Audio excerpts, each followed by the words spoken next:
Well, Leafs lose. Well, it's 7-3 right now. 7-3 to the Boston Bruins. I'm just here to have this here for a second, just in case I throw up. Leafs get their butt wiped, and it's just embarrassing. It's embarrassing. Going into the playoffs, a lot of people are like, well, Tampa or Boston, they're good teams. We think the Leafs can beat them. Game one, you're in the game, and then you're out of it, just like that. Today, from the get-go, the Leafs aren't even close. The Bruins are all over them. And Freddie Anderson, guys, is gone within the first, 10, 15 minutes of the period. 3 goals on 5 shots. Now, look, everyone's saying, well, it wasn't Freddie's fault. This guy was left in front. Look, Freddie, make a save, though. One desperate save. One big save to keep your team in it. McElhinney gives up 4 on 23, but at that point, you can't really blame him because the team pretty much gave up afterwards. I mean, yeah, they showed a little bit of fight in the second and third because Boston really didn't need to score anymore. They're all like, all right, let's just play some good defense. If we get some chances, we'll find a way to score. And they did. They scored 3 more. They scored 5 minutes in with Pasternak, 9 minutes in with DeBrusk, 12 minutes in, Kevin Miller, and then 15 minutes on the dot with Rick Nash. In a run of 10 minutes, they scored 4 goals. Yeah, sound familiar, Leaf fans? Yeah, it happened again. And that's the end of the first period. And so in the second period, we get a quick goal from Mitch Marner, a nice, kind of like a 3-on-2, but a nice pass from Zach Hyman across the crease to Mitch Marner to make it a 4-1 game. We're thinking, okay, maybe an early second period goal. Maybe get another one before the second period's over. That's only a 2-goal game heading into the third. It's doable. Nope. 2 minutes after that, David Krejci. Then 6 minutes after that, Tyler Bozak scores his first of the playoffs. Brown and Riley grab assists, and it is back to a 3-goal game. But I mean, you go into the third period down 3 goals. It's basically automatic. And then 12 minutes in, Pasternak scores. And it's a 6-2 game. But then JVR on the power play. Oh, there we go, 6-3. Oh, there's Pasternak again, 7-3. Coming into the series, in our preview video, you can go back and look at it. We said they had to find a way to neutralize Pasternak, Marchand, and Patrice Bergeron.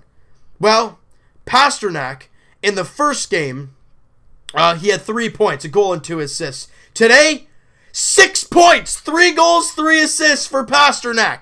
6 of the 7 goals he was involved in. That's just him.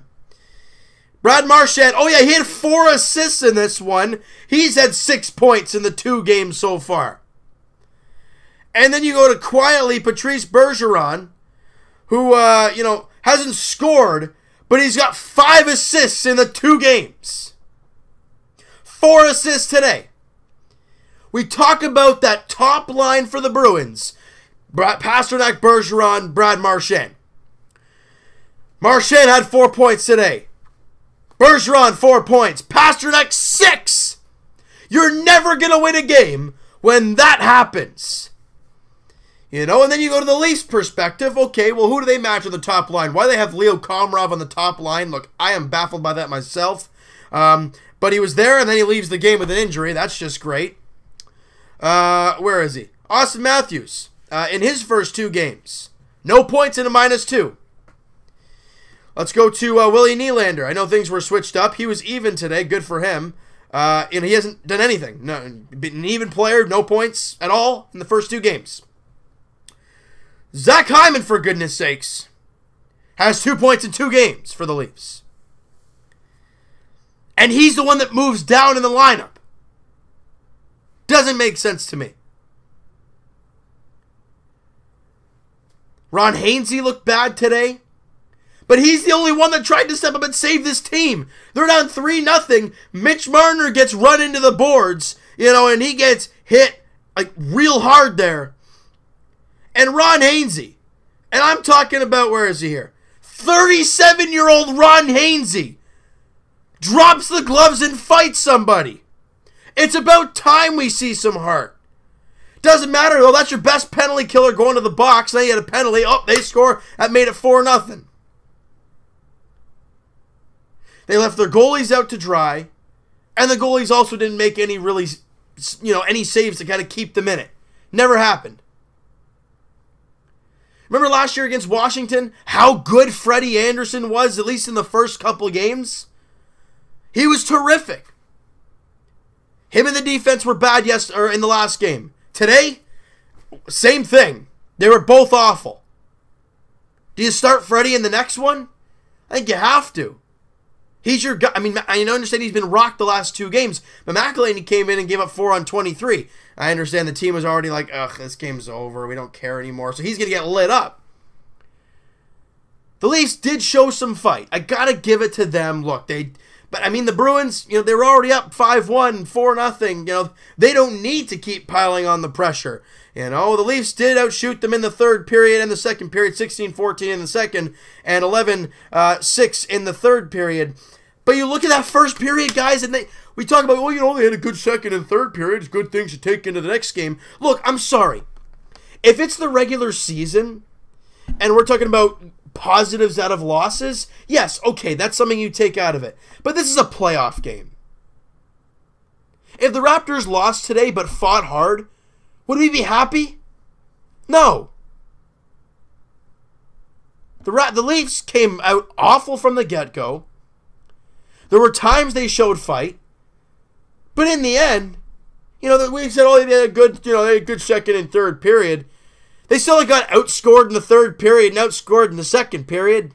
Well, I think it was 1 apiece in the second, wasn't it? Heck, I don't even know right now. Second period, no, the Leafs outscored them 2-1, sorry. But then in the third, you were outscored 2-1, and obviously the 4-0 first period. The team played awful. And yes, I understand they've had a good second and third period. People are going to keep reiterating that. But if you have that bad of a first, it doesn't matter the rest of the game how well you play. And I'm saying it right now, if this Leaf team comes back to the Air Canada Centre next time, whenever that may be, I'm going to check here. It is on Monday at 7 o'clock. If the Leafs come back to the Air Canada Centre and play even remotely close to this or Game 1, I wouldn't be surprised to hear fans boo. It wouldn't surprise me. Because coming into this playoffs, we're thinking this is going to be a tight series. Both teams are very good.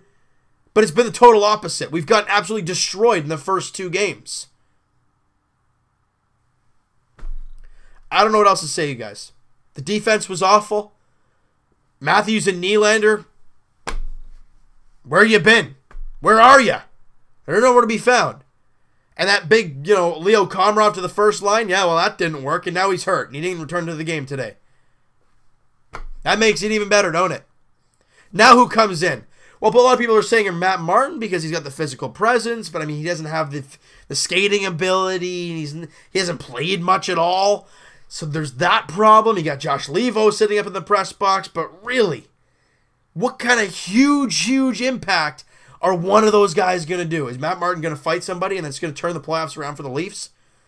Well, if that's the case, why didn't Ron Hainsey's fight? Your best guys have to be your best guys, no matter what. Their first line, their best guys, are being their best guys. For the Leafs, Matthews and Nylander, other than Marner with the goal today, which was a nice tap-in goal, Matthews and Nylander have been nowhere to be found. They have to be better. And a lot better. No, let's see if they can progress a little bit. No. To win the next game at home, they have to be a lot better. This game, I understand today was probably, and people are going to say it's a do-or-die game today. Yeah, being down 2-0 is tough, but you come home for 2.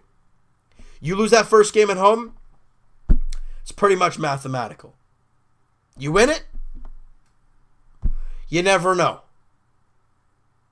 It's a big game. Monday night, 7 o'clock at the Air Canada Centre. But what else is there to be said?